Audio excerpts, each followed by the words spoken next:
Les amis, bonjour à toutes et bonjour à tous et soyez les bienvenus dans ce nouvel épisode de Shred-moi peur. J'espère que vous allez bien. Je tenais tout d'abord à vous remercier pour vos retours sur la dernière vidéo. Merci pour tous vos commentaires et toute votre bienveillance. Vous avez été nombreux à réagir sur le nouveau décor pour me dire que vous l'avez kiffé et je vous en remercie. Du reste, aujourd'hui, vous pouvez le voir, le décor a revêtu ses plus belles paillettes de Noël puisqu'on sera sur le thème des fêtes de fin d'année tout simplement. Je voulais vous rappeler que vous pouvez évidemment vous abonner à la chaîne, continuez, vous êtes de plus en plus nombreux à nous rejoindre. Vous pouvez également me rejoindre sur mes réseaux sociaux, c'est important, je suis très actif sur Instagram et sur TikTok, donc n'hésitez pas à venir donner de la force également là-dessus, à me raconter peut-être pourquoi pas vos histoires paranormales ou vos histoires qui peuvent vous être arrivées, qui pourraient peut-être nous intéresser dans un prochain épisode de Shred-moi peur. Et maintenant que les choses sont dites, vous allez pouvoir vous installer confortablement, mettre un casque sur vos oreilles pour plonger à fond dans l'ambiance, isolez-vous, on veut absolument personne autour de vous. Fermez store, lumière et mettez-vous dans le noir le plus total. Et soyez les bienvenus pour ce nouvel épisode spécial Noël de Shred-moi peur.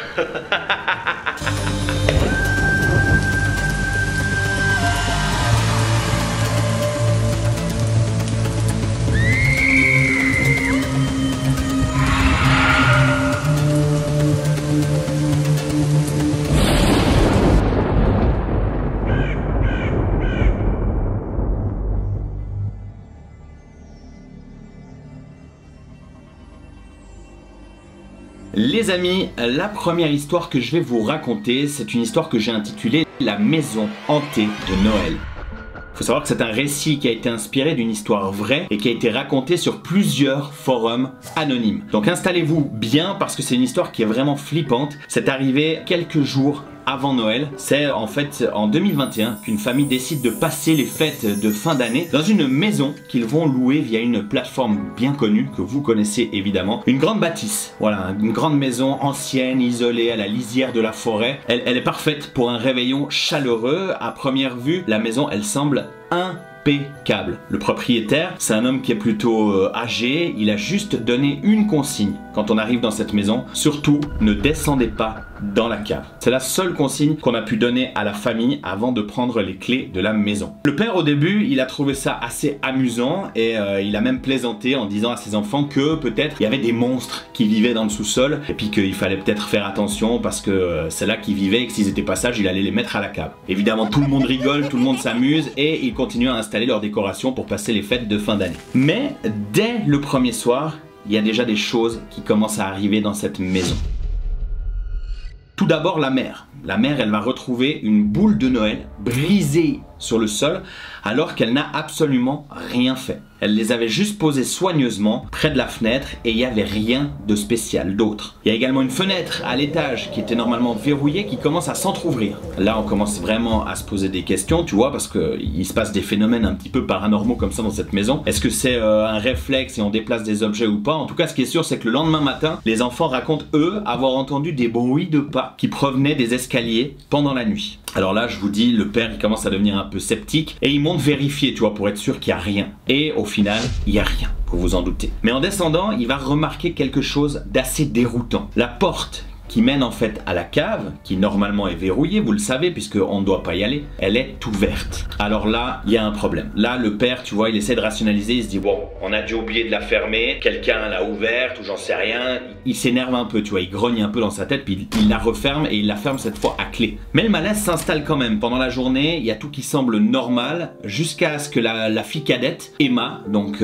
dise à table, tu vois, elle s'installe à table, et elle regarde sa famille en leur disant, maman, papa, c'est qui la dame qui regarde par la fenêtre? Alors là, toute la famille se fige. La fenêtre, elle donne sur l'arrière de la maison et il n'y a absolument personne dehors. Il neige fort, on est en période de Noël, il neige beaucoup et il est impossible que quelqu'un puisse marcher dans la neige sans laisser ne serait-ce qu'une seule trace de pas. Le soir, le père il décide alors d'inspecter toute la maison. Cette fois, c'est sûr, chambre par chambre, lit par lit, il ne trouve absolument rien dans cette maison. Mais au moment de repasser devant la porte de la cave, il s'arrête à nouveau. Quelque chose est différent. Il y a la serrure qui est comme abîmée, comme si elle avait été forcée de l'intérieur. Il y a vraiment des griffes dessus.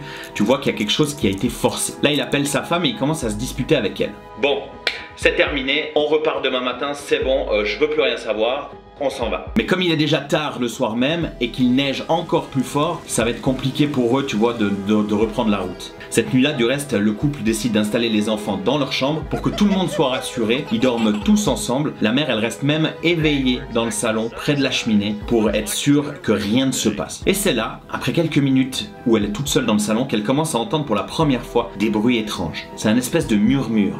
Non, c'est plutôt un grattement, tu vois. Quelque chose qui semble de provenir de sous le plancher. Alors là, elle pose l'oreille au sol et puis elle entend clairement quelqu'un qui gratte lentement sous le plancher. Elle entend ces bruits de grattement, comme ça peut pas être une souris, ça peut pas être un rat. Il y a réellement quelqu'un qui est en train de gratter de plus en plus fort sur le plancher. Alors là, elle court, elle réveille son mari qui descend directement avec une lampe de poche. Et là, dès que le mari arrive, le bruit s'arrête complètement. Mais par contre, ils se tiennent devant la porte de la cave et cette fois-ci, il n'y a plus de doute, la porte est bien ouverte. Ah là là là là, je vous laisse imaginer la tension qui se passe là dans la maison entre le père et la mère. Ils décident de prendre leur coronesses, tu vois, et ils descendent tous les deux à la cave. Elle est glaciale, ça sent la terre humide. Au fond, il y a même un vieux rideau en toile qui sépare la pièce. Et derrière, ils trouvent quelque chose qui va leur glacer le sang. En ouvrant ce rideau, ils découvrent des matelas sales, des couvertures, des vieux jouets, comme s'il y avait quelqu'un qui vivait ici, dans le sous-sol, depuis des années. Sur les murs, ils voient même des inscriptions écrites à la craie où c'est écrit « Ne m'oubliez pas ». Là, le père, il lâche la lampe, tu vois, complètement horrifié par ce qu'il est en train de voir. Et c'est au moment de se retourner qu'il réalise qu'en fait, qu'ils sont plus du tout seuls dans la cave. Non. Oh non! Ce qui se passe, c'est que juste derrière eux se tient une silhouette en haut des escaliers. On distingue clairement une femme vêtue de blanc avec les cheveux qui tombent sur le visage. Elle est là au sommet des escaliers, elle ne bouge pas. Mais par contre, elle les regarde avec un regard insistant, malaisant. Là, la mère, elle hurle de toutes ses forces. Elle attrape son mari par la main et décide de remonter les escaliers le plus vite possible. Mais c'est là, quand ils arrivent dans le salon, mamma mia, mais où sont passés les enfants? Là, c'est l'hécatombe. Ça crie de partout, ça stresse de partout. Ils fouillent toute la maison complètement paniqués. Et finalement, ils vont retrouver les enfants. Oh, ils sont debout devant la cave. Il y a Emma, la cadette, souvenez-vous, Emma, celle qui voit la dame plusieurs fois dans la journée, qui pointe du doigt et dit clairement « Maman, papa, la dame, elle veut qu'on reste ici pour toujours !» Alors là, terminado. Le père, il fait les valises, il prend les affaires, il enfourne les enfants dans la voiture et ils partent dans la nuit malgré la neige. Je peux vous dire que de toute façon, il préfère nettement être ailleurs plutôt qu'ici. Même s'il doit glisser sur la route, je pense que là, le père, il s'en fout complètement. Quelques jours plus tard, le père décide de contacter le propriétaire de la maison. L'homme, il reste silencieux au début, le vieil homme, tu vois, et il finit par lui avouer la chose suivante. Son arrière-grand-mère avait vécu dans cette maison. Et après la mort de la grand-mère, les locataires disaient l'avoir vue régulièrement plusieurs fois. Mais en fait, le propriétaire, il pensait que tout ça, c'était que des histoires de fantômes, des histoires pour faire flipper et pour attirer peut-être, pourquoi pas, un peu plus de clients passionnés par l'épouvante. Depuis, il faut savoir que la famille qui a pris cette maison pour Noël refuse de passer Noël ailleurs que chez eux.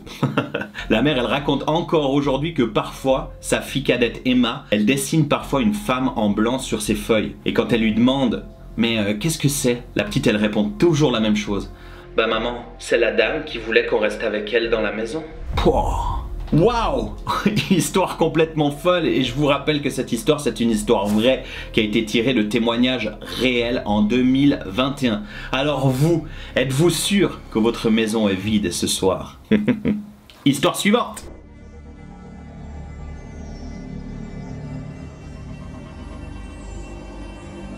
Waouh! Après cette première histoire complètement flippante, laissez-moi vous raconter la deuxième histoire sur le thème de Noël qui est également inspirée de témoignages anonymes trouvés sur différents forums et c'est une histoire vraie. Cette histoire s'appelle simplement « Le soir du 24 décembre ». Je vous raconte l'histoire. C'est une famille en fait qui décide de passer Noël dans leur maison familiale. Le père, il a une tradition. D'habitude, il se déguise en Père Noël chaque année pour surprendre les enfants. Vers minuit, il descend gentiment, discrètement, déposer les cadeaux sous le sapin avec un costume rouge impeccable. Mais ce soir-là, le soir du 24 décembre, il y a quelque chose qui va mal tourner. Ça s'est passé en 2023. Il n'y a pas si longtemps que ça. C'est vers 23h30, alors que tout le monde est presque couché. La mère, elle remarque quelque chose d'étrange. Tu vois, depuis la fenêtre du salon, elle voit qu'il y a quelque chose dans le jardin. Une sorte de silhouette un petit peu, tu vois, dans le jardin qui est complètement enneigé. Elle voit un homme un homme vêtu d'un espèce de costume de Père Noël. Alors là, elle sourit, tu vois, en pensant que c'est son mari qui est certainement en train de préparer sa surprise comme chaque année. Donc, se pose pas de questions, tu vois, elle retourne directement se coucher.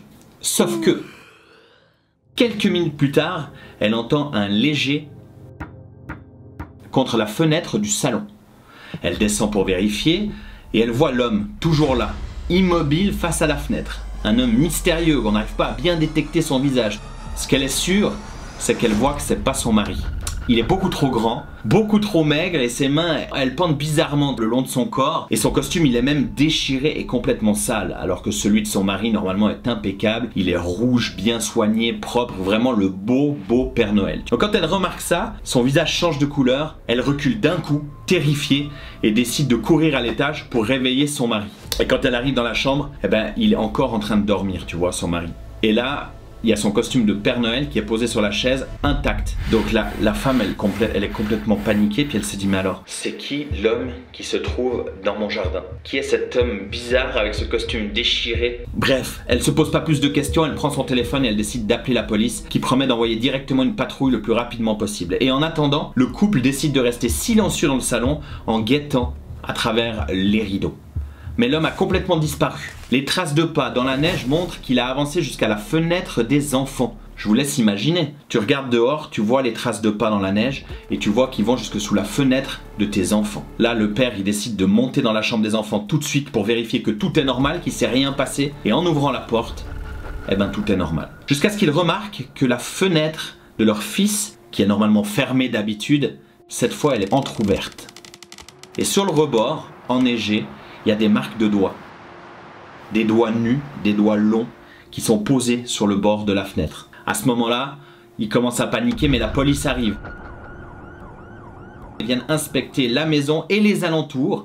Ils trouvent absolument personne. Mais quand je vous dis personne, c'est qu'il n'y a rien. Mais l'un des agents, il prend quand même le père à part et il lui montre quelque chose sur son téléphone. C'est une alerte locale, en fait, qui a été lancée partout, en signalant des apparitions inquiétantes d'un homme vêtu d'un costume de Père Noël dans plusieurs quartiers voisins. Alors là, le policier lui montre la photo et il lui fait la description, qui est toujours la même. En gros, il y a un costume rouge délabré, il est extrêmement grand et extrêmement maigre, il est très silencieux et il fixe en fait les maisons familiales à la nuit tombée. Il se pose comme ça devant les maisons et il regarde. Vraiment, le truc malaisant au possible. Mais là, il ne s'agit pas d'une simple personne, tu vois. Il y a plusieurs témoins qui affirment qu'il a disparu comme ça, sous les yeux, comme s'il s'était évaporé. Donc là, évidemment, le père, il a de la peine à croire à cette histoire. Il se dit que c'est que du paranormal et que le paranormal, ça n'existe pas. La police les laisse tranquilles, leur demande d'aller se reposer et ils vont continuer à enquêter là-dessus et pas hésiter à les rappeler.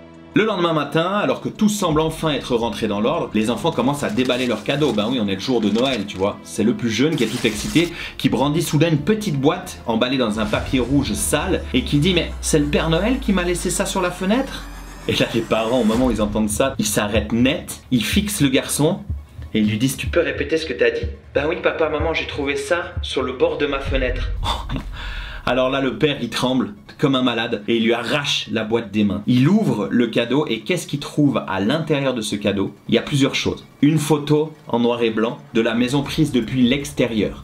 Et au dos, il y a un message sur la photo où c'est écrit « Ne t'inquiète pas, je reviendrai l'année prochaine pour un autre cadeau. » Oh, alors là, au moment où tu vois ça et puis que c'est offert à ton fils, ben le père, autant vous dire qu'ils ont décidé de quitter la maison dès le lendemain et qu'ils n'y sont jamais retournés. Ils ont déménagé séance tenante. Leur ancien voisin, il affirme même qu'à chaque Noël, il voit encore quelqu'un, une silhouette en costume de Noël, qui rôde près des fenêtres de la maison, toujours abandonnée, toujours immobile, toujours souriant.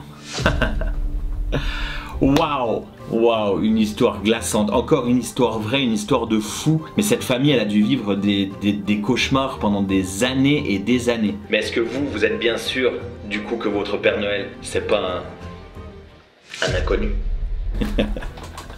Bam, voilà, c'était les deux histoires de ce nouvel épisode de Thread-moi peur. Franchement, je sais pas ce que vous en avez pensé. Je vous laisse évidemment réagir tout au long de la vidéo dans l'espace commentaire en me disant quelle est l'histoire qui vous a fait le plus flipper. Quelle histoire paranormale à Noël vous avez pu déjà vivre, ou alors qu'est-ce que vous avez déjà vécu pendant les fêtes d'assez étrange. Vous réagissez tout au long de la vidéo dans l'espace commentaire. Et bien évidemment, si le concept vous a plu, vous lâchez un maximum de pouces bleus. Un gros cœur sur vous tous. Merci pour votre fidélité et vos partages. Voilà, sans vous, on n'est rien. Donc vraiment, je tenais à vous remercier pour ces 10 ans passés ensemble. Quel bonheur de pouvoir les partager avec vous. On est en fin d'année. Je voulais vous souhaiter de tout cœur, moi et mes équipes, une très belle fin d'année, de très belles fêtes de fin d'année. Que 2025 vous soit heureux, chaleureux, que vous passiez du temps en famille et que vous soyez heureux. Voilà, merci de votre fidélité. On se retrouve évidemment très bientôt pour un nouvel épisode de Thread-moi peur.